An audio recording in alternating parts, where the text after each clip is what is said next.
வணக்கம் செல்லங்களா, நான் உங்க பத்மாதா பேசுறேன். நான் உங்களுக்கு ஒரு கதை சொல்ல போறேன். நல்லா கவனமா கேளுங்க.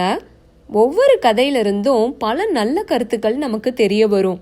அதை நம்ம வாழ்க்கையில பின்பற்றினால் ரொம்ப நல்லது. சரி, வாங்க கதைக்கு போகலாம். அனைவருக்கும் சமநீதி. ஒரு நகரத்துல ஒரு விவசாயி வாழ்ந்து வந்தார். அவர் வீட்டில் ஒரு பிரச்சனை நடந்துவிட்டது.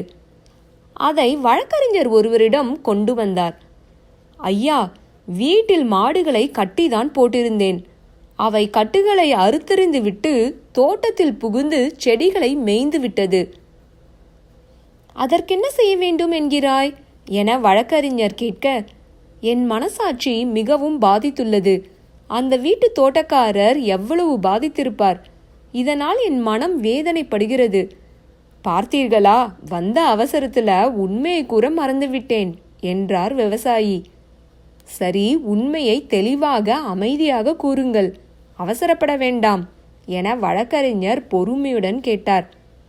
மாடு மேய்ந்ததற்கு தோட்டக்காரருக்கு மாட்டுக்காரர் நஷ்டஈடு கொடுக்க வேண்டும் தானே என்றார் விவசாயி. ஆமாம், நிச்சயமாக மாட்டுக்காரர் தோட்டக்காரருக்கு தேவையான நஷ்டஈடு கொடுத்துதான் ஆக வேண்டும் என்றார் வழக்கறிஞர். அப்படி அவர் கொடுக்காத பட்சத்தில் தோட்டக்காரர் நீதிமன்றம் செல்லலாமாங்க என்றார் விவசாயி. நிச்சயம் செல்லலாம். ஏனென்றால் தோட்டக்காரர் பக்கம்தான் நியாயம் உள்ளது. நிச்சயம் அவருக்கு தான் நல்ல தீர்ப்பும் நஷ்ட ஈடும் கிடைக்கும் என்றார் வழக்கறிஞர்.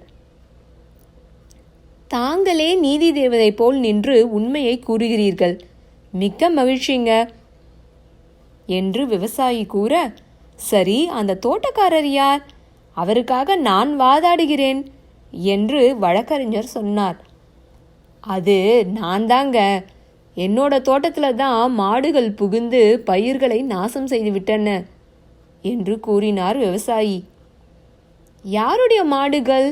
அவை தெரியுமா என வழக்கறிஞர் கேட்க, எல்லாம் உங்களுடைய மாடுகள்தான். நஷ்டஈடு தருகிறீர்களா இப்பொழுது என விவசாயி கேட்டார். வழக்கறிஞர் மௌனமானார். இந்த கதையிலிருந்து நமக்கு என்ன கருத்து தெரிந்தது? யார் தவறு செய்தாலும் நீதியின் முன் குற்றவாளிதான்.